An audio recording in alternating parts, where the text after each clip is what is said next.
Hey, guys. Hello. All right, we'll start with questions for Coach.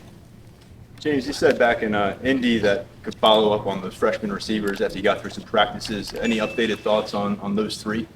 I mean, JB that missed a lot of time, so he's still kind of working through that. I know he feels really good, but he's still working back. It's a lot of time to miss, both physically and emotionally. So I think he'll just continue to get better every single week. Ty Sears really flashed and done some really nice things. This is very, very different, so there's still an adjustment period going on, but there's a pretty significant buzz in the program about him.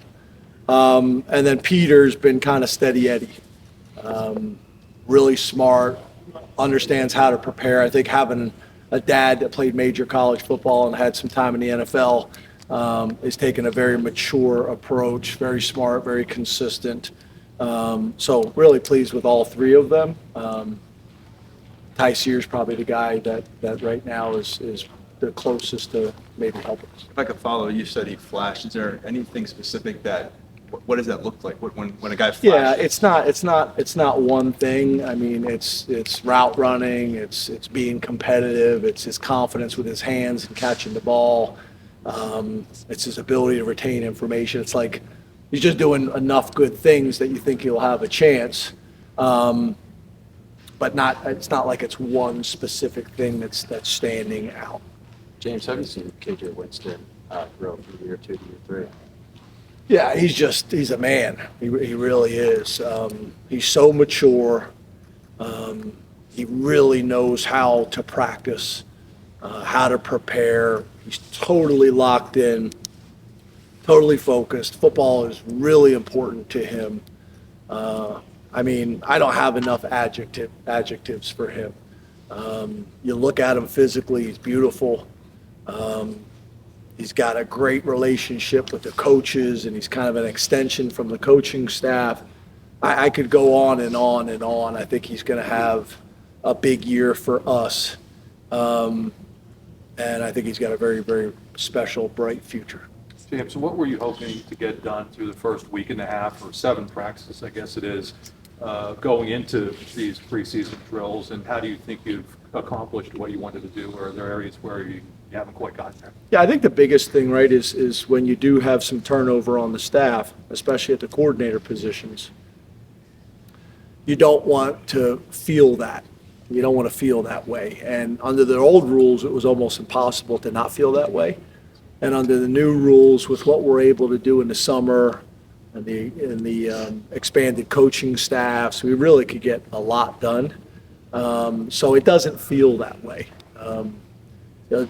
Offensively, defensively, you guys have heard me say this enough. There's enough that we kept the same, but still, there's enough wrinkles that it could make the kids play slow and have hesitation. And I think the coaching staff has done a really good job of grinding through it, and I think the players have done a really good job all summer, so that it doesn't feel like that. It doesn't feel like we're working through some things. It doesn't feel that way. So I've been very pleased with that. And then obviously you're trying to kind of figure out what type of team you are, how physical you are.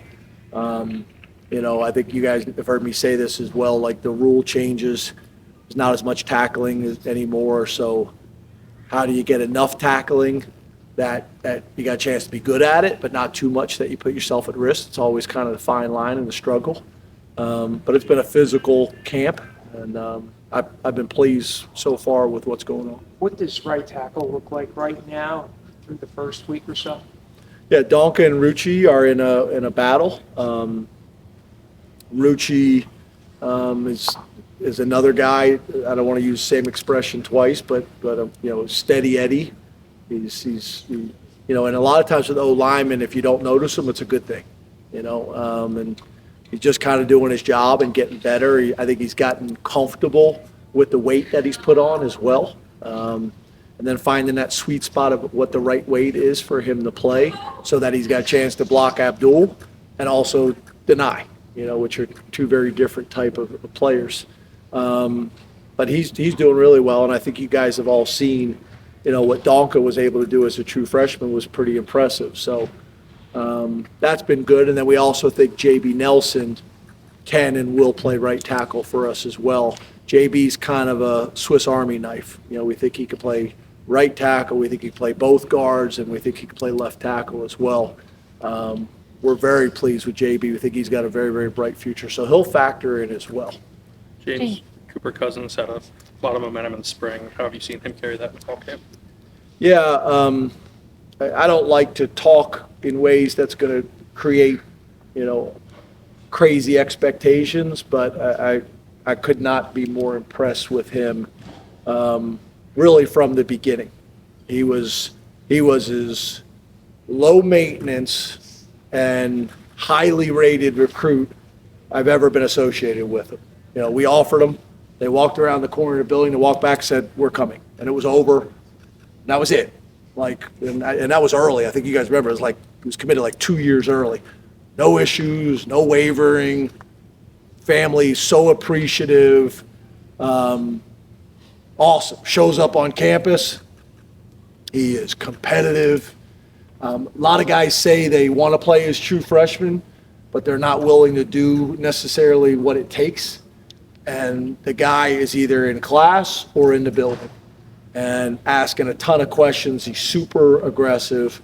He's not intimidated, afraid of anybody. And then every night, I shouldn't tell you this because you guys will be out here with your cameras, but I'll come from watching film and I'll go to the bathroom, we're watching film, it's 9:45 and I walk to my office and he's out there on the field every night at 9:45 with headsets on, doing pass sets. And it's kind of weird, to be honest with you, but he is as driven and as committed as a young player as I've ever been around, and specifically on the O-line, because it's hard to play those grown man positions, O-line and D-line, as a true freshman. But he's going to be hard to keep off the field. What's the impact of Dom as a captain? I think he's a leader. He's the only captain back. What does he bring to the table as far as that? Yeah, I mean, you guys keep asking me all these questions. I'm raving about all these guys, but Dom's another one. I mean, his story, being the player of the year in the state, torn ACL, gray shirt, walk on, earn the scholarship, captain. I mean, they could make a movie about Dom, right? He's that type of kid. Parents, are awesome. Starts out as a special teams guy, dominates in that role, then an expanded role on defense, does really well there. He's just another guy that I think is maximizing his Penn State experience, and everybody respects and loves him. The players, the staff, the coaches. He's an unbelievable representative of Penn State and what we're all about. Blue collar, hard nosed, coal region kid. I can't say enough good things about him. I really can't. I'm a big fan of Dom, and I think he's going to have a really good year for us. Obviously, we know as a special teams player, but also on defense. Hey, James, sometimes during camp we get the conversation of how's the offense versus the defense. That's pretty aggressive with all those buttons unbuttoned like that. And all that. I mean, I've never seen a polo with all of them unbuttoned like that. I normally like to have the bottom one button. It must come unbuttoned. Oh, I got you. So that's not Just by accident. Yeah, it's not. No, this is the look. This is what I go for sure. No, you said you normally have the bottom one. Yeah, but it's not much different. No, that's a big difference. That bottom button that's an aggressive decision. So sometimes during this point in camp, we'll have the conversation of, is the defense ahead of the offense, or how are they doing in the competition portion when you guys get a view of that? So how is the offense competed against the defense? Yeah, good question. And where is that kind of process? Good question. It's more even than it's been in the past. What I would say is we're still inconsistent with that, where in terms of, to me, it should come down to 1 or 2 reps in every period who wins. And we have that, but then we have other days where the defense dominates a period. Then we'll have other days where the offense dominates a period. And what I talked to the guys about is we can't have a bad quarter on offense or a bad quarter on defense. We gotta make sure for the games that we want to win, we gotta play really well in all 3 phases. So it's more competitive than it's been in terms of the score, and we keep score. Every single day we put it up there. We track explosive plays, we track turnovers, and then we track competitive periods and who won the periods. And I want to say it's been tied more than it hasn't been, during camp. James, you talked about in year 11 not reinventing anything. On defense, you had Brent Pry for a number of years, Manny Diaz. What is Tom Allen doing that you think is similar, but also where is his defense going to look a little bit different? Yeah, I think the majority of it is similar. The 4-down front, the attack front. I think where we changed with Brent from Manny is we were more of a quarter-half team with Brent that did play some man coverage, and we became more of a man coverage team with Manny. It's interesting when you look at the statistics, not as much as you would think, but more of a man coverage team, and I think we'll continue that. We just had so much success with it, and for me, I'd like to, and so would our defensive staff, I just would like to take away all the gimme yards on the field. When you get access with soft coverage and zones, it's comforting as an offensive coordinator or quarterback to know they're giving you field access. So being able to take all them easy yards away, it creates pressure, and that's how we'd like to continue to play. So that's been very similar. So really, there's just been a few tweaks in terms of obviously some coverage variations that we think will complement what we do. Some blitz combinations as well. Some blitz variations that will complement what we do, but not a whole lot different. Again, Tom was able to spend a lot of time here and make sure he was comfortable with that, and everybody felt like that was in everybody's best interest. It's worked out really well.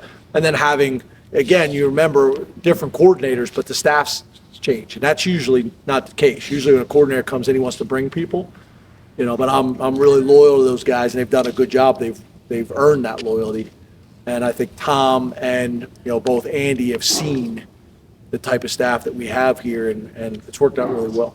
Thank you, Coach. Yeah, thanks, guys.